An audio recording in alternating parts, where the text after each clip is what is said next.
Absolutely. So, top 5 coaches still in the honeymoon phase, and we have a theme for this week. What's that? Well, I mean, yesterday was top 5 coaches searching for rings. This is top 5 coaches still in the honeymoon phase. I mean, it's the dog days of summer. I've got one thing on my mind. Yeah, that's I've got to overlap these things because I have to. So, look, you guys can roll your eyes all the want. You're not the ones who have to come up with 5 things every damn day. I do. Are they I all? get creative. Yeah, but if I had to, I could and I would. Just to be clear. All right. Are we going to do this while you're I'm just gone? saying, if you want to say that. If I had to do it, I would. You're rolling your eyes. It's a little bit reductive to the fact that I do this 250 days a year. I'm just saying. It's not 250. Whatever it is. But it's a lot. And it's not as easy as it seems. You're the I'm one rolling that decided the eyes to do it. at your wedding talk, Paul. Yeah, that was okay. very clear from the get-go. But yes, if I need to step in one day, I will. You do a great job, just so you know, if we haven't told you lately. But I can do it if I need to. Yeah. You emotional? I'm a little pissed. A little tiny bit. Why, about the next 2 weeks? No. All right. Number 5, coach is still in the honeymoon phase. Josh Heupel. Everybody in Tennessee loves him right now. Rolling along. But again, that's a place that can turn on their coaches really quickly. But he's the one who seemed to re-energize them and go through, out of this cloud that is, has been so bad for them for almost 20 years since they won a national title. 98 national championship. Yeah, don't bring up 97. Yeah, 98 national championship. They won that, and then it was just a downward trajectory, and they hated every coach since then. But everybody loves Josh Heupel in Nashville or in Knoxville right now, and he is the toast of the town for now in his honeymoon phase. Don't mess it up. Not him, but the fans. Yeah, don't mess it up. Like, enjoy it. Keep pushing, and hopefully he can get as much out of his quarterbacks, Joe Milton and Nico, as he did out of Hendon Hooker last year. Yeah, I mean, great coach.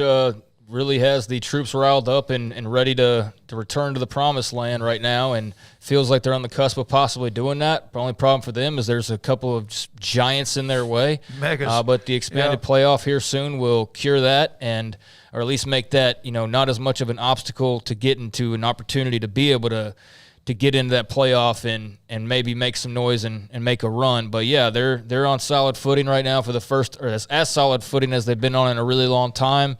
I don't always buy into we have to have the big brands for it to matter. I agree with that to an extent, but it is good to see Tennessee being relevant, sort of the way that they were as I watched them growing up all the time. And then they just kind of went away for a little while and things weren't as good. And now they're kind of back to where Rocky Top's rocking because of winning. And that's cool to see that. Number 4, Shane Beamer. Finally some life in South Carolina. A team that's never won the SEC, and I don't know if they ever will, especially with what's going on, but Shane Beamer is the most energetic coach they've had in a long time, and that, to me, that even includes Lou Holtz, who was kind of at the end of his career, and Steve Spurrier, who was at the end of his career in college when they were there.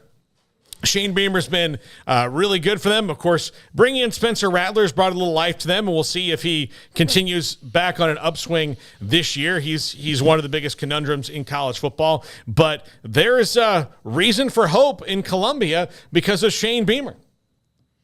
I agree. So this is what again? They're in their honeymoon phase. Everybody's happy right now. So why is he above Heupel?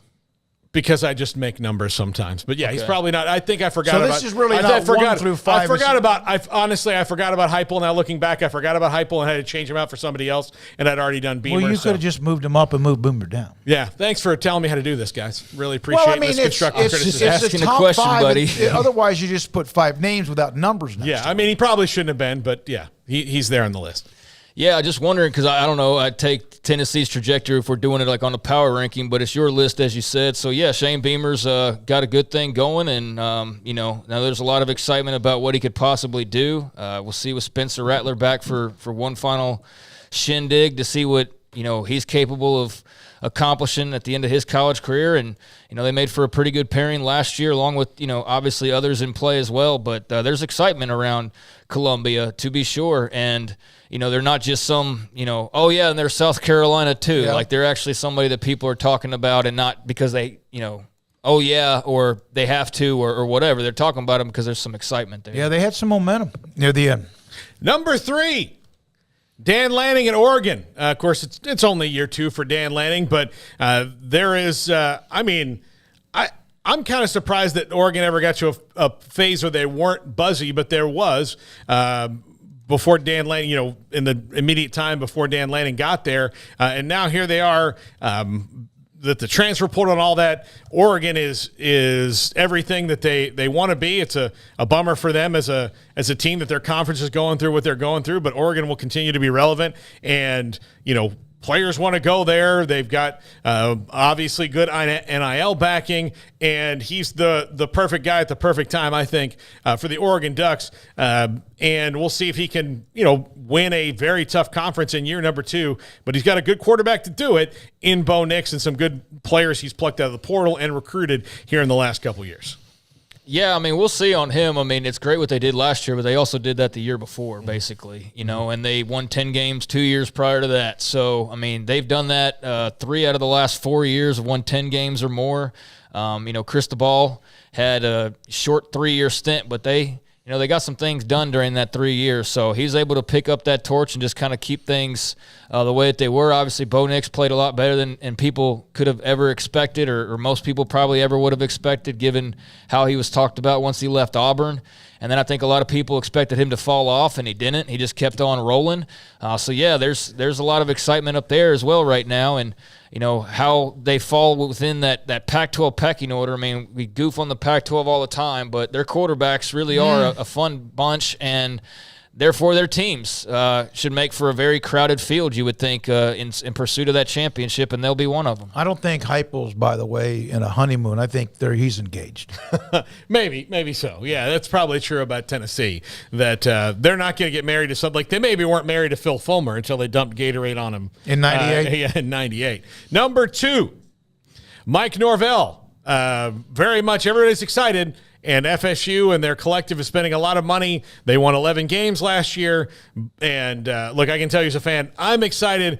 But if they don't win the ACC this year, after all they're putting forth, I'm going to be really disappointed. If they go 12-11-1 and lose to Clemson, is it disappointing? It is and it's not. I just think that, like, you got to – because I don't know who the quarterback's going to be after Jordan Travis. Like, they're going to look like the guys that they brought, like Keon Coleman, Jaheim Bell, Johnny Wilson, Trey Benson. All those guys are gone next year. Like, the 2024 Florida State team will look completely different than the 2023 team. Jared Verse, gone. Recruiting well, though. Yeah. All the guys, all the ones they brought in, this is a 1-year shot to get them back into relevance, and it looks like it's helping with the high school recruiting, but who's going to be the quarterback? I think they're in relevance, but you're talking about elite. Like elite, like year after year relevance. So do you get into the 14 playoff the last time it is, and then can you then keep them in contention for the 12-team playoff the year after you do that? I don't know, because there's going to be a ton of roster turnover. He's done well with the transfer portal before, but we'll see. Okay. Sorry. Yes.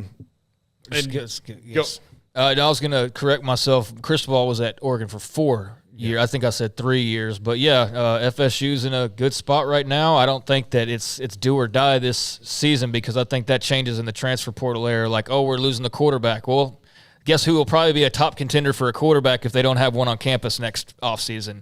Florida State. And they'll go get – who's the Devin Leary of next year. Yeah. So I think that's less of a worry than maybe it was. But as far as this particular group, it's all in. Chips are all on the table for this year. Yeah. I think it's not just the quarterback. It's, can you get this collective group of guys the same level again?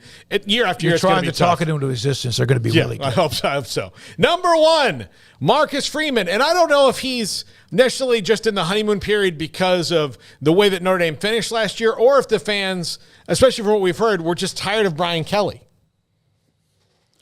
Yeah, because they pooped down his neck when he left, and yet he did a hell of a job at LSU and acted like they left Notre Dame in shambles, and they weren't. Freeman did a nice job. Some bumps in the road, including that Marshall game. Was it Marshall? Yep. Yeah. Yeah. So, yeah, we'll see. I don't know, but I put him on the list because it seems like he's got, with the fans, they're so excited about him, and I think that they should be, but I don't know if they're excited about him because they really excited about him or if they are still mad at Brian Kelly or we're tired of Brian Kelly. Yeah. Yeah, I don't know. I hadn't checked the pulse out in South Bend in a while to really know. I know that there wasn't a lot of support, amongst like Twitter on Marcus Freeman after, for example, the Marshall game or just the entire or the general start to that 2022 season, because that Marshall game had followed the Ohio State loss, and so you're 0-2. But after that, it wasn't so bad outside the Stanford game. And then USC to close the regular season. So, 8-4 regular season. You beat a really good South Carolina team. I mean, that's a pretty good start. You can't be too upset about 9 wins in year number 1 with a young head coach. So, yeah, I think there's reason for excitement there. All right, Paul, thank you very much for your top